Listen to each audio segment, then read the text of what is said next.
Bonjour Samuel Revillard. Alors, votre livre Dans un carré de terre chez l'Iconoclaste est une ode à la nature, cette nature magnifique qui nous entoure. Et vous parlez de petits animaux qu'on ne connaît pas, qu'on méprise, qu'on écrase, enfin, et qui sont en fait, qui fascinent les scientifiques. Par exemple, la fameuse mouche à vinaigre. Ouais, alors la drosophile, en fait, c'est son nom scientifique, enfin drosophila, c'est son nom scientifique. Ouais, c'est ces petits moucherons qui sont au-dessus des fruits, là, quand les fruits pourrissent.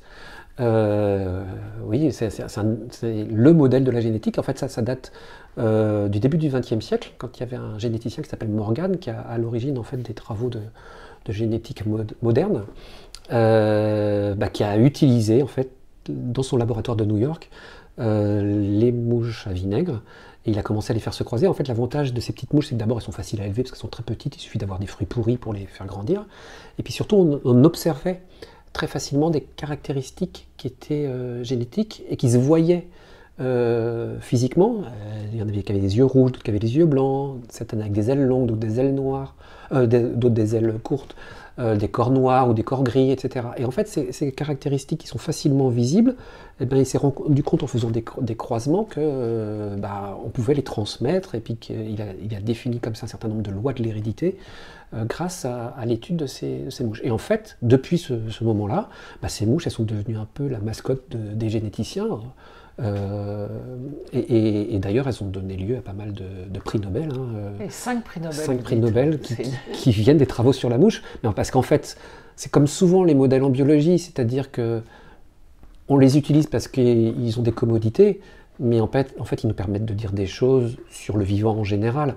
Et est-ce qu'on a appris des choses sur la mouche qui sont clairement applicables, beaucoup de choses d'ailleurs, qui sont clairement applicables à la biologie humaine. Sauf que ce qu'on ne peut pas faire avec les humains, on peut le faire avec des mouches.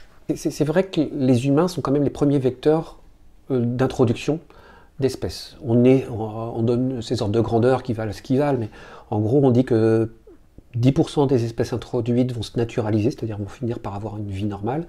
Et parmi ces 10% naturalisés, il y en a 10% qui vont devenir invasives, c'est-à-dire qui vont devenir envahissantes et qui vont vraiment poser des problèmes.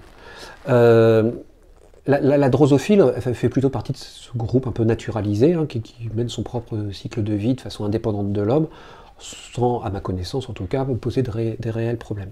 Et effectivement, ces petites mouches du vinaigre qu'on voit un petit peu partout, en réalité, elles ont une origine extrêmement lointaine, aussi bien dans le temps que dans l'espace, puisqu'elles sont originaires d'Afrique australe, dans les régions du Botswana, Nord-Afrique du Sud, Namibie. Et en fait, elles sont associées à des fruits déjà, les fruits du marula.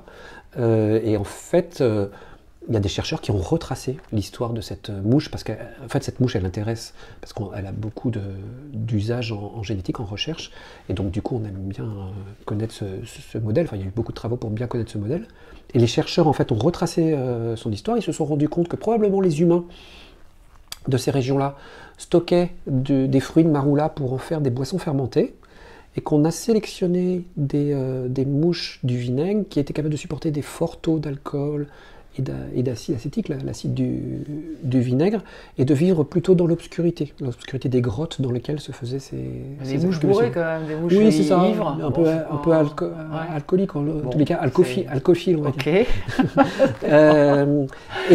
Alors, ça c'est ce qu'on va appeler la sélection, une forme de domestication, malgré nous, de ces mouches drosophiles associées au vinaigre. Et puis ensuite, il y a eu le transport, c'est-à-dire que les humains sont sortis d'Afrique, ils se sont baladés, et donc on pense qu'en réalité, avec le développement des cultures fruitières, de la vigne, etc., à chaque fois, on a favorisé l'installation et la sélection locale de ces mouches drosophiles, avec l'idée que ce sont les premiers voyages de la Renaissance après Christophe Colomb qui ont probablement contribué à la colonisation du continent américain par ces mouches. Donc en fait elles ont conquis le monde grâce aux hommes. Ouais.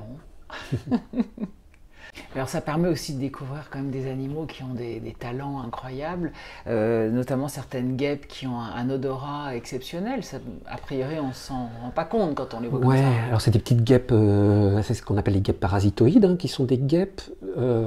Donc les adultes mangent des nectars ou des choses comme ça souvent, mais les larves sont pondues, enfin les œufs plus exactement, sont pondus à l'intérieur d'autres organismes, donc soit à l'intérieur d'insectes, soit à l'intérieur d'araignées, et les larves vont se développer à l'intérieur et vont finir par tuer l'organisme hôte, c'est ce qu'on appelle les guêpes parasitoïdes.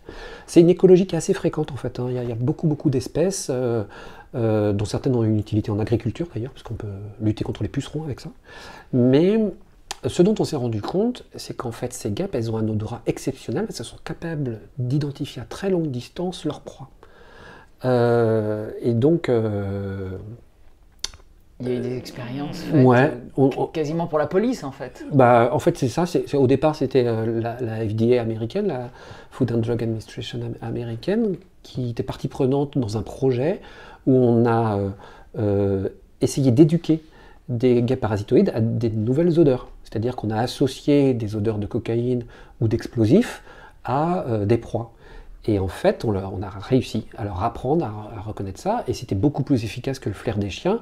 Alors, il y avait des gens qui ont essayé de commercialiser en fait, ce système. Alors, ça fait maintenant plus de 10 ans, et on n'a plus beaucoup de nouvelles. Donc j'imagine qu'il y a eu des écueils sur le projet qui fait qu'il n'a pas abouti, ou peut-être qu'il aboutira un jour et que c'est encore en phase d'expérimentation, mais en tous les cas, il y avait des premiers résultats qui étaient très encourageants et assez étonnants, c'est-à-dire l'idée qu'on pouvait apprendre à reconnaître une odeur avec une finesse, une capacité de détection qui était assez exceptionnelle.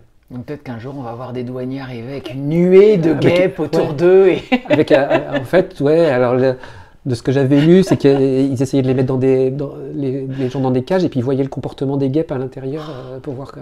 C'est incroyable. Merci.